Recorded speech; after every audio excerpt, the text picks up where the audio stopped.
What is up, Planeswalkers? Theric6 back with some more Magic the Gathering Arena. Be sure to go to flipsidegaming.com and use promo code 6 for 10% off on orders over $10. It's a good deal and helps support the channel. Now today, I'm starting the Ravnica Allegiance budget mechanics journey. For those of you who don't know, I will be making a video for each of the guild mechanics in Guild of Ravnica, or in Ravnica Allegiance. Specifically, I'll actually be making two for each of the mechanics. One that is budget, meaning no rares, no mythics. And then later, once I've finished all of the budget versions, I will be making an upgraded version that has rares and mythics included. I did this with Guild of Ravnica, and a lot of people seem to enjoy it, so I'll be doing it again with this because it was a ton of fun. I will say this is going to be a relatively long deck tech, so if you don't want to see the deck tech, feel free to head to the description, and I've started pinning those as comments, and just head over to the videos, or to the matches, I should say. So this deck was the highest voted when I asked what order you guys wanted to see this in, and I'm not gonna lie, based purely on my my cursory research for the other four, Afterlife seems to be the weakest in terms of the budget version, and the reason for that is a lot of the power from the Afterlife, not only the cards with Afterlife themselves, but as well as the payoffs for them, they definitely come at the rare and mythic areas, and you don't really get a ton of value in the common and uncommon slot. So what exactly do I mean by that? Well, we're technically only running two different Afterlife cards. And then we have some other cards that have dice triggers because it's on theme. And what I wanted to do with Afterlife was try and make like a aristocrat-style deck where you sacrifice your creatures and get value out of them, because that seems to make the most sense. But there weren't a ton of great things to do that for. We only have one payoff in Vindictive Vampire, which is a 4-mana 2/3, already not great stats. It dies really easily. Whenever another creature you control, so it doesn't even count itself and it doesn't count your opponent's cards, Vindictive Vampire drains, so it deals 1 damage to your opponent, each opponent, for what it's worth, and you gain 1 life. That's nice, but the fact that it's a 2/3 for 4 is really unfortunate. Teysa is the essentially upgrade version where you get the dice triggers twice, and that's kind of the upgrade path if you are curious about it. Kind of a little spoiler there, but let's just get into the actual makeup of the deck. We're running 8 1-drops, 400 Witnesses, and 4 Footlight Fiend. I actually found this card was really strong in this deck because you were able to choose when it triggered thanks to our myriad number of ways to sacrifice a creature, and the fact that it does kill X2s by itself, which is very nice. It is a Rakdos card, but I really had to try with this deck. This deck, Afterlife as a budget option, is not fantastic. If you do want to work your way towards building the upgraded version, it's fine. It's doable. But I think out of the box for the commons and uncommons, it's one of the weaker ones. And then Hunted Witness, of course, replaces itself with a lifelink token, which is always nice. We run 3 Orzhov Enforcers. I found that there were plenty of 2-drop options that we could have played in the slot, but a lot of our creatures... Okay, all of our creatures are small, so we did have a bit of a problem dealing with larger creatures, so that's why I decided to go with Enforcer. Having the Death Touch is nice, and if it dies either in combat or before we're able to use it in combat, we at least get something out of it. Reassembling Skeletons we have as a 2-of because it comes back, we get to sacrifice it as much as we need to, and it's just a nice, valuable way to keep getting those sack triggers. Pitiless Pontiff is our main way of both winning the game and sacrificing our creatures to do shenanigans. So the reason I say it's a good way of winning the game is you can just attack with impunity. If they decide to block, it gets Death Touch and Indestructible for sacrificing any other creature. And if they don't, they just take 2. So the plan is you just ping them down a little bit in the early game for 2, and then late game, hopefully you sacrifice enough of your board that Vindictive Vampire finishes off. That's the plan, right? And Pitiless Pontiff is also a nice blocker. It gains Death Touch, so it does kind of what Orzhov Enforcer also does. So it's helpful in that regard. That said, the fact that this is not a free sack outlet, that we do need to keep mana up, does actually make this deck a lot less usable. I really wish we still had a card like Yahenni. Yahenni was a 2 and a black 2/2 with haste. She was a legend, but who cares? Like, you only need one out at a time, and she could sacrifice another creature to give herself indestructible or something like that. Yeah, she did cost 3, but the fact that Pontiff costs 1 to sacrifice makes it very difficult for you to chain things off. You can't, like in response to a board wipe, if you have Pontiff and Vindictive Vampire, you can't try and like machine gun down your opponent. I should say a Settle the Wreckage board wipe. That said, she still does what she needs to do.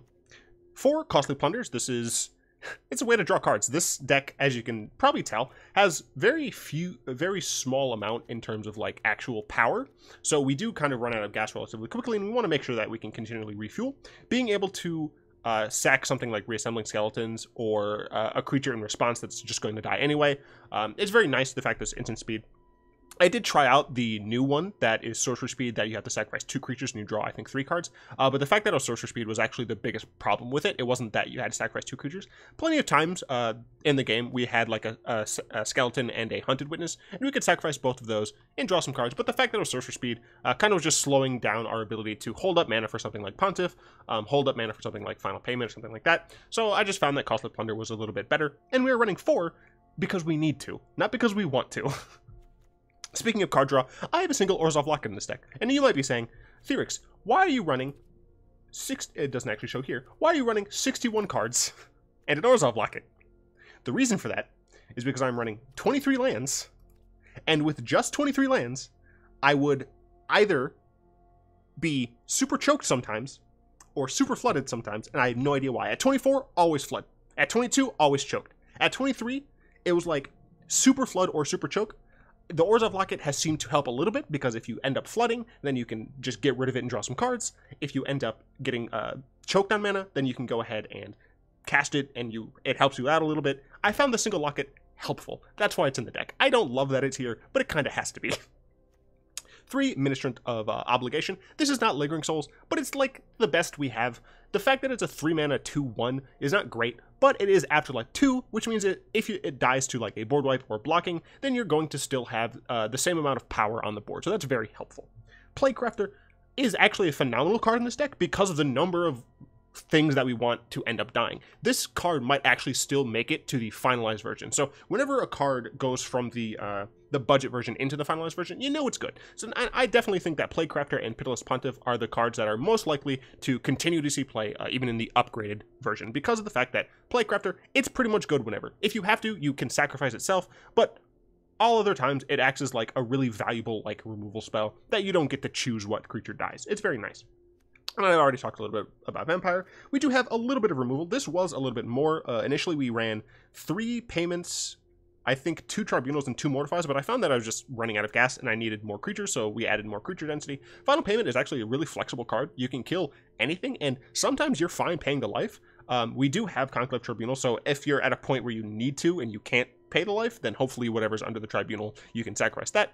But you could also just, like, sacrifice a Footlight Fiend and kill an X one of theirs, or like sacrifice a Reassembling Skeleton and like, all right, I'll just play it again. So it's a very flexible card, and it does allow us to get some shenanigans going on. And for what it's worth, it's another way to sacrifice creature if your opponent isn't having your shenanigans with Vindictive Vampire. Conclave Tribunal, it gets rid of what you need, and since we're a creature deck, we're going to have extra bodies on the board to tap them down and hold up mana, because we have to pay mana for this for some reason. I don't know why. I should talk a little bit about why this deck was so hard to build. And the reason for that is, I'm just going to go over some of the options that I had available. Martyr of Dusk does not have Afterlife, but it's effects only. It's very similar to Hunted Witness in that it gives you a token with lifelink. That said, I needed the Death Touch. Doom Dissenter, pretty much the same. It gets bigger. It's essentially it's a bear with upside. You can sacrifice it, get more value. But again, needed Death Touch. Mortify, I found I just didn't need as much. Let's see, are all the rest of these? Yes, all the rest of these are the Afterlife cards I had to work with. As I already said, the 2-drop slot was better off having Death Touch, so it's kind of just a 1-to-1 decision here. But the rest of the common and uncommon Afterlife cards are just not good. These are all of the rest of the common and uncommon version. This is okay, but it's not great. This is just not good. A 5-mana 3/3 that can block additional time? No, it's a draft card. This card is theoretically okay. The abilities, the Afterlife 2 is nice. The deals common damage to a player, they discard a card, that's nice. But it's a 5-mana 3/2. When you're playing in play mode, that's just not going to cut it. Deadest Transport, it's pretty much a do-nothing card. Knight of the Last Breath is theoretically fine. You're sacrificing things and potentially getting like extra value, but the problem is it's a 7-mana card. Afterlife 3, woo, it's cool. It can't sacrifice itself, which is annoying. It can't sacrifice token creatures, which is annoying. And it's just a 7-mana card that does nothing by itself. And it costs 3 to activate. 3! You have to get rid of a creature anyway. It's just not good. So this deck was very difficult. for me to make. And I've been playing it in just play mode. I'm not gonna lie, I've been having kind of a hard time making sure I can win games, because I keep coming up against, let's see, mono white Lifegain, Golgari midrange, 2 Gates decks, but I won against those because the Vampire, I was able to, like, hit them early enough since they had to come and tapped, and then, like, once they Gates Ablaze me, I already had a Vindictive Vampire out. They went down to, like, 2, and then I played, the Footlight Man. Oh, gosh dang it. The Footlight Man, he died. So, you know, I was able to ping them, and then I drew another one, and they died, etc., so. But I feel like the like, deck matchmaking is, like, broken or something? Because I keep going against, like, full decks. Like, I'm playing legitimate Golgari midrange, and I don't know why. Like, I'm not in ranked because I'm in gold and ranked. And gold is not terribly high, but, like, it's better than what I'm playing. I have no rares in this deck. I should have mentioned we're only playing 2 Orzhov Guildgates because sometimes it does mess up our mana. So. Alright, well, we got a lot of Costly Plunders. So that's always nice.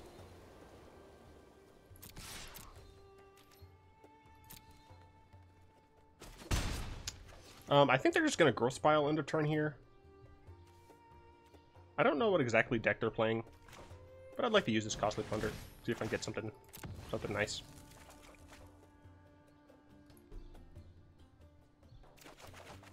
Oh, darn. I was hoping to get one of my 1-drops, but yep, Growth Spile. So they might also be playing Gates. I've been coming against a lot of Gate decks. Yep, it's a Gate deck. So I can Conclave Tribunal, the Guild Summon if I draw land, which of course I won't because the game hates me. Yep, that's what I thought. So we're going to go and play the Locket and pass the turn, and be very sad. But this is essentially why we're running the Locket. At 24 lands, I just flooded constantly. Oh, God. Alright, so this might be the first loss I have against a Gate deck. Don't know if I can beat this value.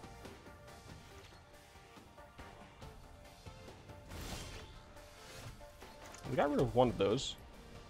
So maybe I do just Tribunal. I guess I can play a Skeleton and Tribunal. Yeah, I have to play the one from hand, because the other one will come and tapped. Just get rid of this Guild Summit, even though damage is already done. I wanted to try and build all of these decks on not just the mechanical...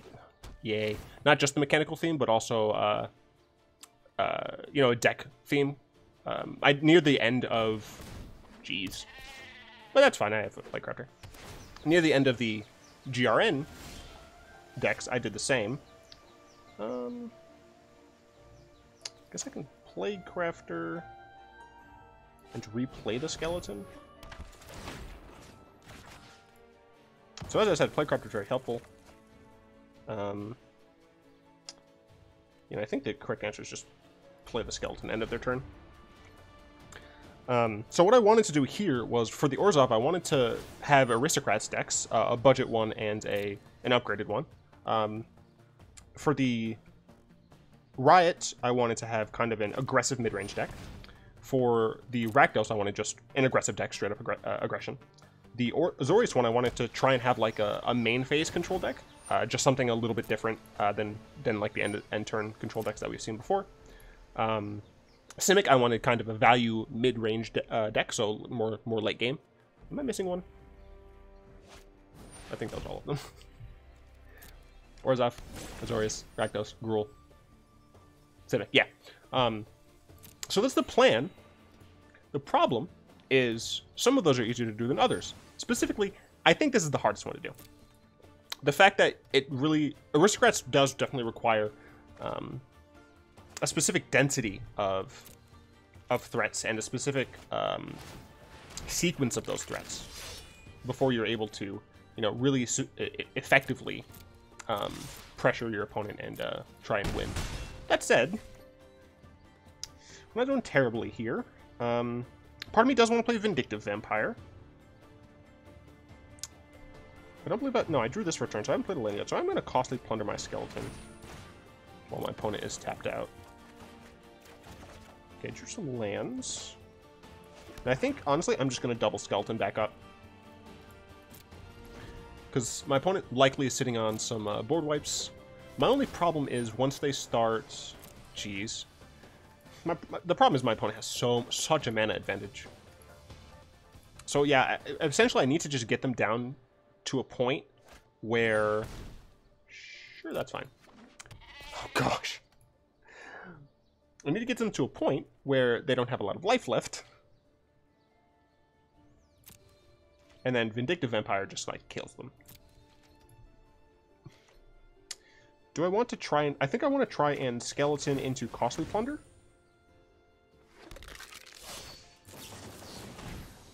So that I can... hopefully draw a removal spell for this Ram. And keep pressuring their life total. Didn't draw one yet, and still didn't draw one. Awesome. I love it. Let's play... I guess I should do this. That's Trample? Jeebless. And this is why we like Death Touch. I guess I could have activated Orzhov Locket. I would have had 1 mana left, so I still wouldn't have been able to do anything, really. Opponent's in the tank about something. Or my internet is just continually disconnecting. Yep, it's my internet. I don't know what is wrong with my computer, but for whatever reason, it's just constantly rude.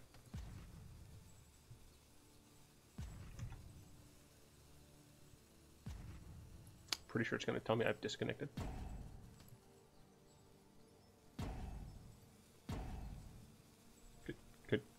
Did I?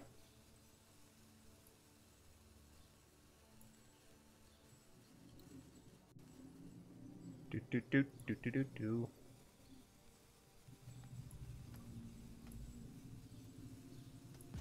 And keep on waiting on the world to change. I no longer know what's happening because I'm on Reddit, just perusing Reddit.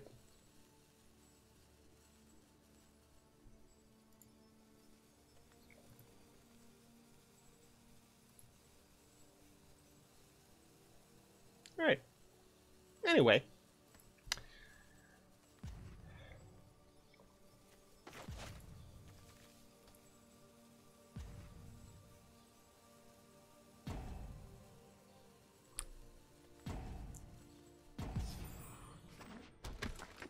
Cool. I'm not gonna lie, I'm a little surprised. Play a Ministrant, I guess. Or just another Ministrant. Yeah, might as well.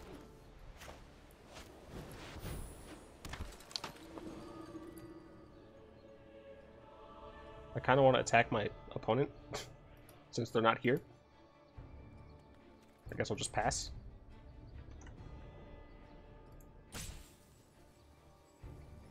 Alright, well, I guess it's time for me to vamp. Not Pyre, of course. I'm more of the werewolf... Not proclivities. What is... I now have to look up proclivities because I don't want to say something strange. Choose or do something regularly. Okay, yeah, proclivities fine. More of a werewolf person than a vampire person. I find werewolves more interesting because the duality of their curse. You know, the vampires, you know... What? Okay. Cool. I am literally dead. This is 24. I can block not a lot. I'm so glad that I had to wait.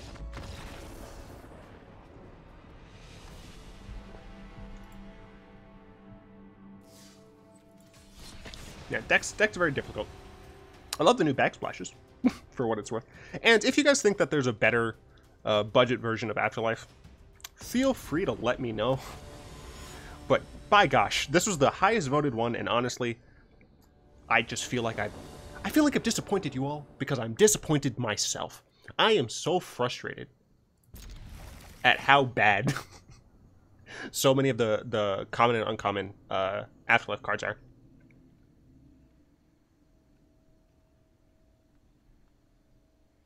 I'm leading with Memorial Glory because on turn 2 I can play Hunted Witness Footlight Fiend. Of course, the problem then is I'm not going to draw any more lands for the rest of the game. And you guys are going to say, well, why aren't you just running 24 lands? Because I flood. Alright, opponent. Mulligan, scry to the bottom. We win first. Let's double one drop him on turn 2. On turn 3, let's draw land. Then we can play like Plaguecrafter or something. Got him. Land. Never didn't have it. Turn 3, we can Plaguecrafter them if we want. We can Pontiff if we want. We can Skeleton. Everything's looking up. Oh gosh, I'm going to flood, aren't I? So we are going to Pontiff, because I do think Pontiff is the best play here. Since our opponent does not have a creature on board. Can I please show the deck working? The deck does work. Unfortunately, I just feel like this deck hates me. Our opponent looks to be playing a Star of Extinction style deck. That's my guess.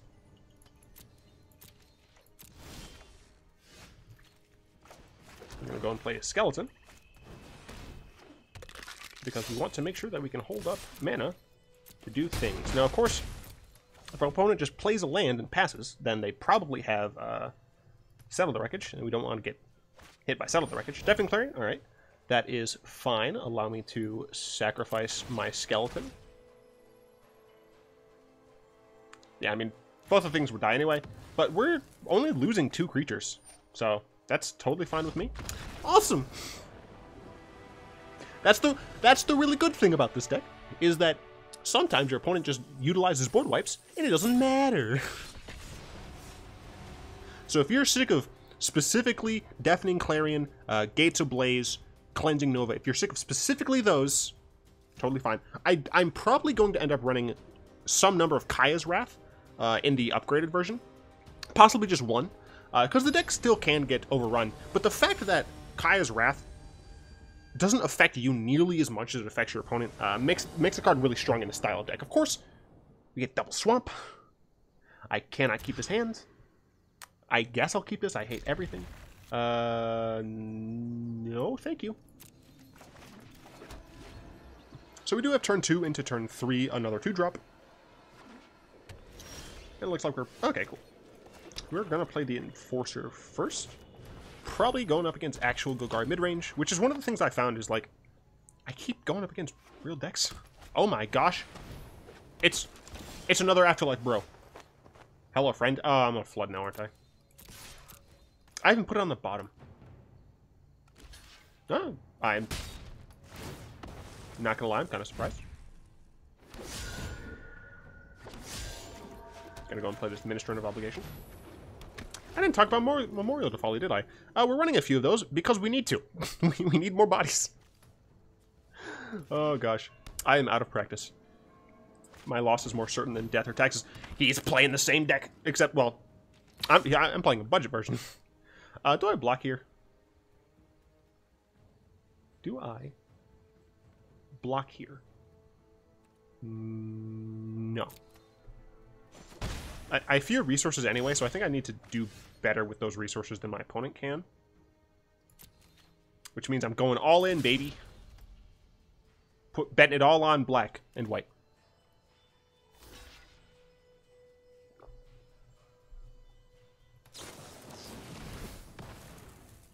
Hey, he's running Plunder. Well, you get to see the mirror, so at least when one of us wins, at least it'll be an Afterlife deck that wins. I put my Sadness on the stack. Does it resolve yet? I have one card in hand. And my board's okay, I guess. And yeah, I can use Memorial to Folly. All right, it's not a terrible position.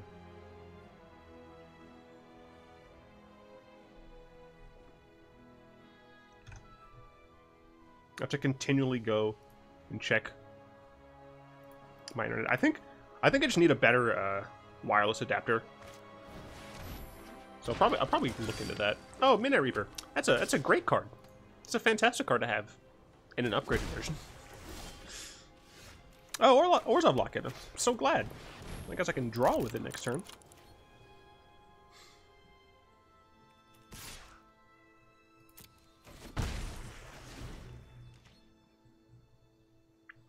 It's hard.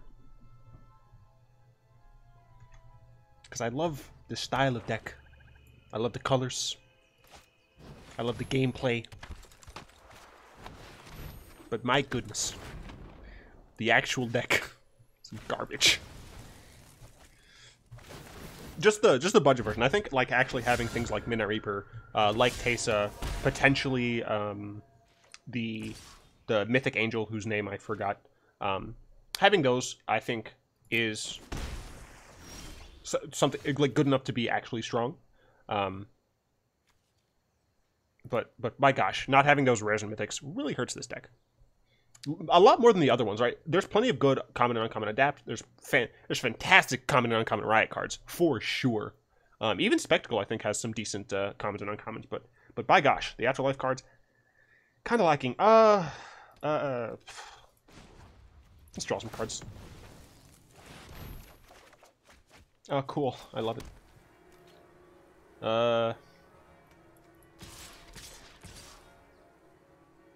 Yeah, I just need to try to kill my opponent. I don't think I'm going to be able to.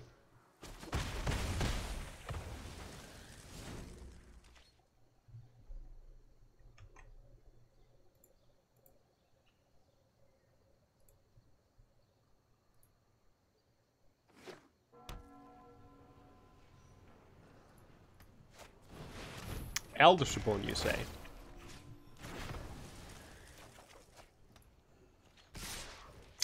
Well, that's incredibly rude. 3, 6, 8. I'll be down to 9. Now I'll block that.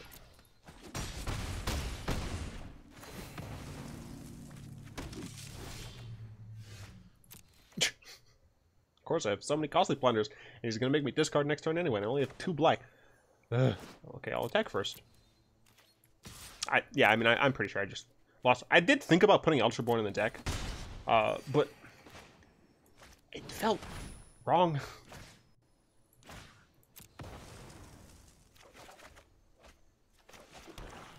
And when I say it felt wrong, I mean, it just felt not as good as it could be. I mean, do I just, like... I guess I'll just Costly Plunder again and see what I draw from one of these. Plaguecrafter sacks this, so I think I want to try and get Plaguecrafter down next turn, so I block this, get Plaguecrafter down, probably sack their own Plaguecrafter, and then just get it back anyway. Yes, it's not looking good for Justin.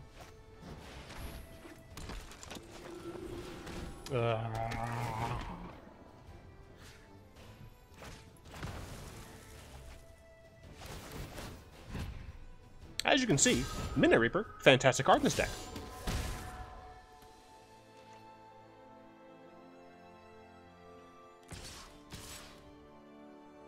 That's incredibly resinous.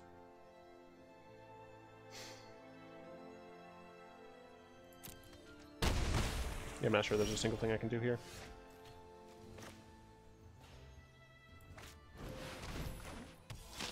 The fact that Vindictive Vampire is only a creature I control is just ridiculous. Like, it's so much worse than Blood Artist. Like, you get a significant, like, you get +2/+2 in stats for 2 more mana. But stapling a bear onto a card and making it so you only get not even half, really, like, so much less effectiveness. Because you have to factor in when it's coming down on the board, how many deaths it's going to be able to see because of that. It's just so frustrating. Like, Wizards obviously is afraid of having aristocrat-style things, right? They're very obviously afraid, because this is just not a great aristocrats card. The sack outlets all cost... Alright, I'm, like, actually just dead.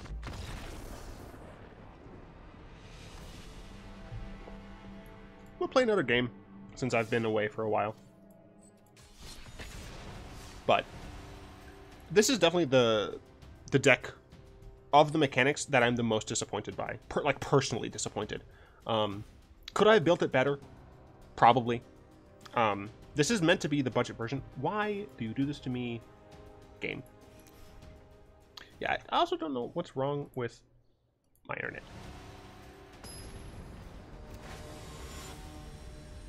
I'm fairly certain it's just my computer's Wi-Fi adapter, so I have to figure out, like, just a better thing here. I'm going first. And I can play like, Pontiff on 2, Enforcer on 2, something. If there's a good hand, it's probably this one. Gotta lead with the Guildgate, just so I can actually play my black cards. Let's go ahead and Plains, and I guess we'll Enforcer first.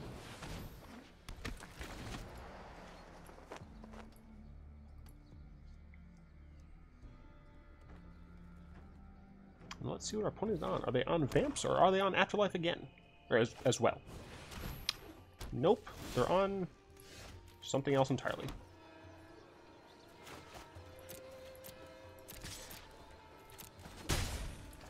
I assume this is a Lich's deck.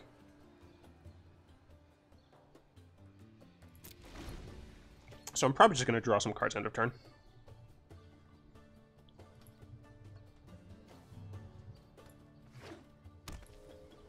Yeah, more and more I'm thinking this is a Lich's Mastery deck. Nope, just a black-white Lifegain. I'm just constantly wrong.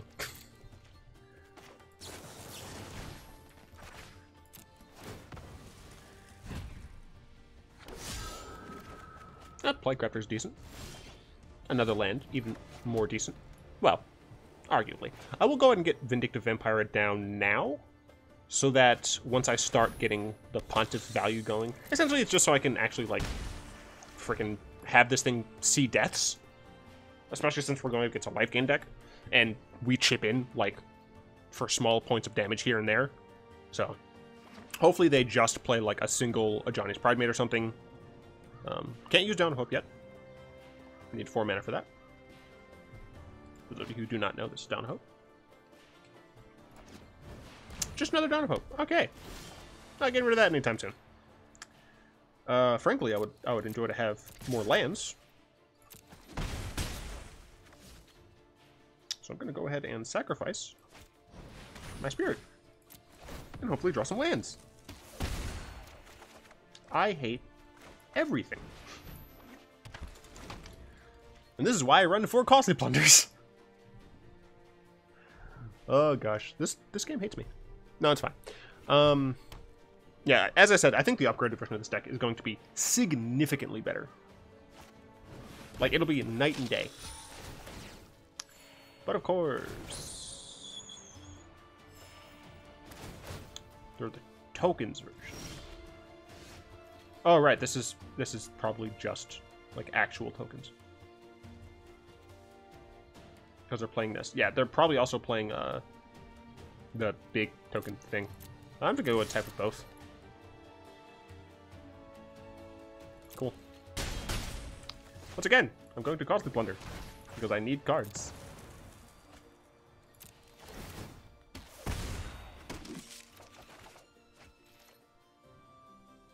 Why do you hate me, game? What did I do to deserve this? I've drawn... what was that, 17 cards? And I only had 4 lands? Regal Bloodlord.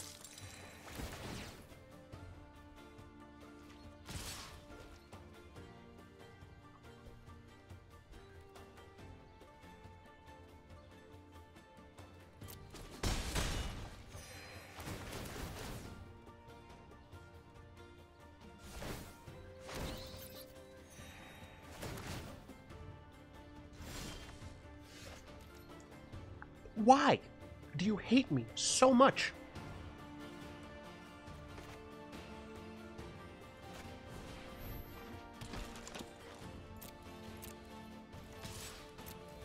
And try and bait him with the double block.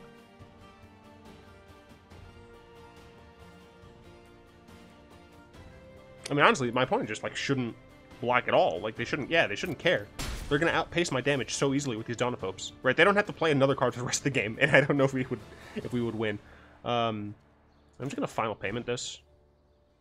I'm also just going to pay 5 life. Bite me. Another final payment, which is helpful against another nonsense card. Getting Kind of choked on mana here. Not the best situation.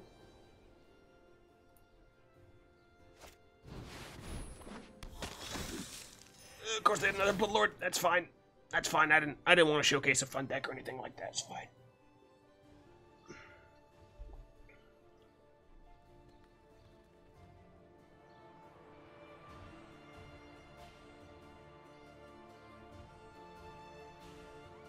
For what it's worth, my opponent doesn't seem to be playing that many rares anyway, so it's not like we're getting screwed by the pairings.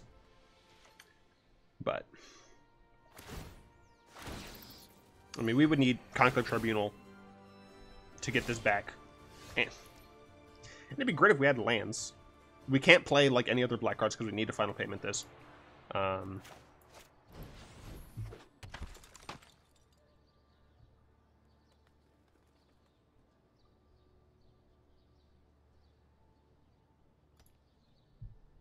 I guess I could have tried to get like Pontiff down earlier or something. Our opponent is down on cards. The problem is they can just make... They can literally just activate Down up and draw a card. Right. Oh, man.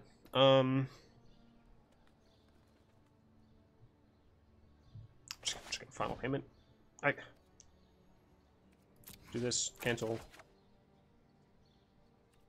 When I can wait and cast as instant speed, sure, I'll do that.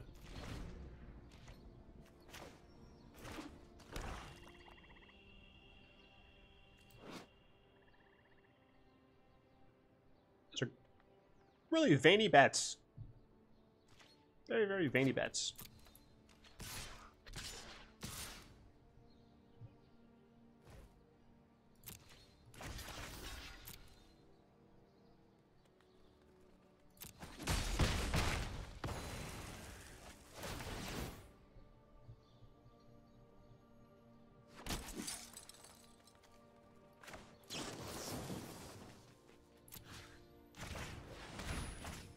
No, stop it. I forgot you have to target first and then choose the thing to sacrifice. Not super intuitive.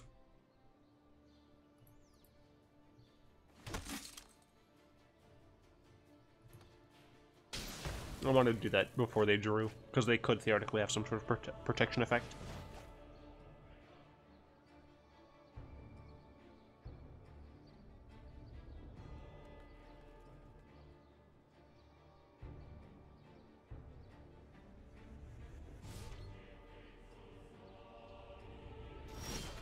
Interesting that they didn't draw more.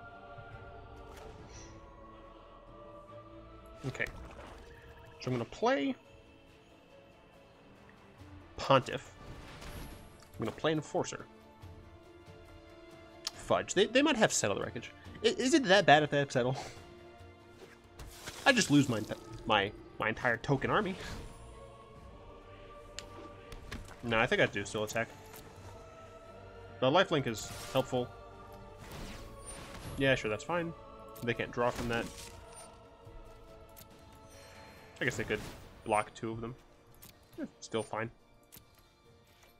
Trade off a little bit of their board.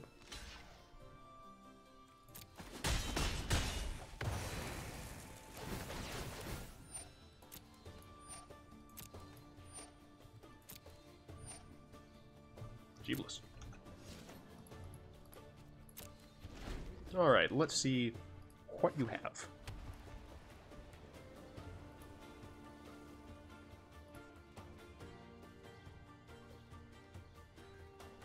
For those of you who are curious, Rakdos Spectacle will be the next video, followed by Gruul Riot, followed by Simic Adapt, and apparently no one likes Azorius.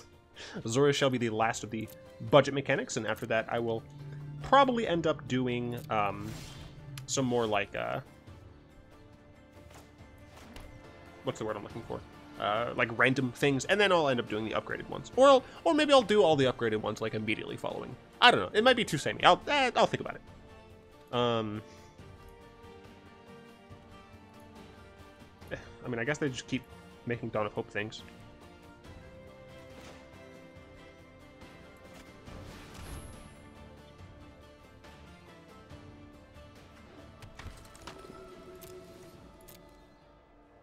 I mean, I'm kind of fine just attacking with the Orzhov Enforcer because it kills No, it still only kills one thing. I guess I attack with Pitiless Pontiff. Because it does kill 2 things. I might as well attack with this too. Try and whittle his board down and then start Plaguecrafting. Man, I don't know. Draw cards. Darn it.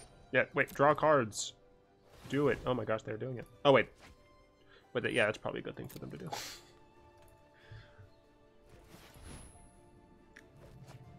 No, stop. I'm already dead. I'm too old for this.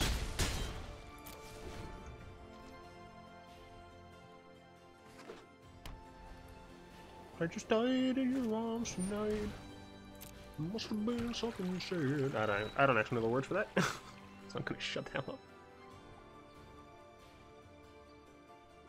Oh no, this is a more appropriate song. Bring me to life. Wake me up inside. I can't wake up. Save me.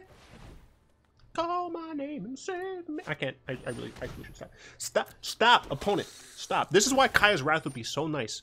I mean, it wouldn't even matter because our opponent has a bunch of freaking enchantments and artifacts and just gaining a bunch of life. And I'm probably just gonna concede. I legitimately don't think there's anything I can do here. Like, that's the yeah. We don't have any heavy hitters. Like, our deck needs the game to end at a very specific point. You fool. I could sacrifice my Ministrant and block those, I guess. What do I get out of that? The inability to pressure the life total. I'll just take the damage. Okay, I mean, Tribunal helps, I guess. I can Tribunal their Tribunal.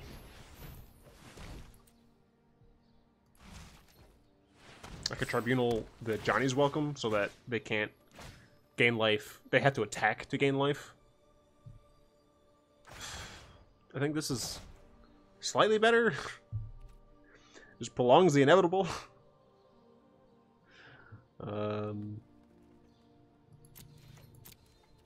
Attack.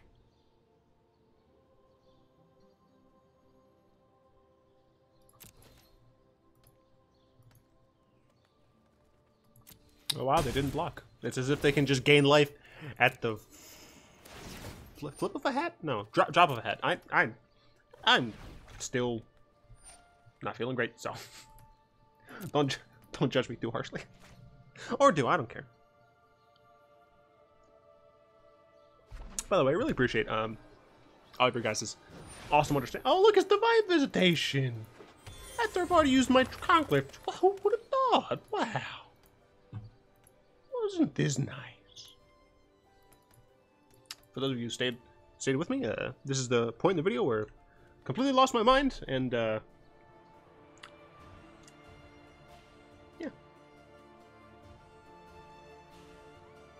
I hope I have Afterlife, because I'm dead. Oh, I didn't know I had to pat. Well, didn't know it was on me, Kibasabi. Yeah, we're done here. We were done here a long time ago, but wanted to play it out for you guys. This deck, not great. Hopefully you'll forgive me by watching these awesome packs. Like, Hackerbat is a fine card. Sphinx Insight, fine card. For the budget things I'm saying. That, fine card, not budget. Will be in the non-budget version, though.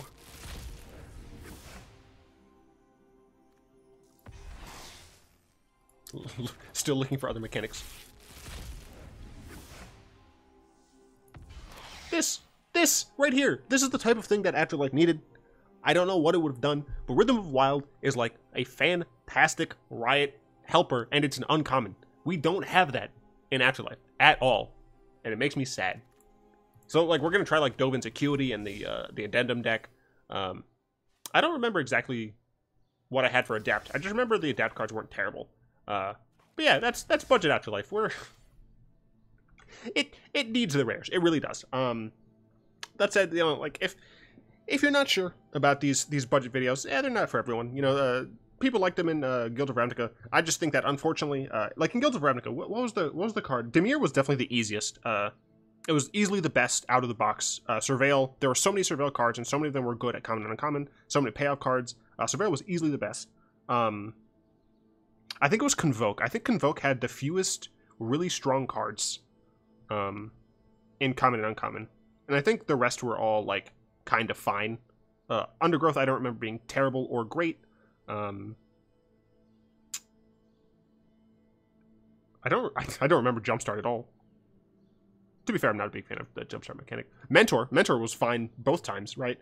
But I think honestly, Afterlife is this set's Convoke, which is kind of sad. Last time we led off on Dimir, which was like the best mechanic, and this time we're leading off with Orzhov, which is like the worst mechanic. But you know, anyway, thanks my lovely patrons for their continued support. Especially Salman and Jaraga. If you guys would like to join them supporting me in the channel, you'll find links to that in the description down below. I really do want to say thank you guys for sticking with me through these tough times. I'm going to try to get back to a one-a-day schedule, but you guys have shown me that like I don't need to worry about it too much if I'm unable to post a video a specific day. So that is like a load off me. I do make these videos for fun, first and foremost, but you know, at this point, like I'm relatively close to getting 10K. Like I'm still like 1.2K away or something like that. But I like that's mind-boggling. So there's kind of like a feeling of like not obligation per se. Oops, I hit my desk. But you know, there's a want to make sure you guys are getting awesome quality content. But the fact that you guys have really been outspoken in your support of me is really helpful. It really does mean a lot. I should shut that up. Anyway, hope you guys liked this video. If you did, go and tap that like button, add a subscription to your mana pool, and cast a cop stick down below. Until next time, I'll be one. I need to eat dinner because I'm hungry.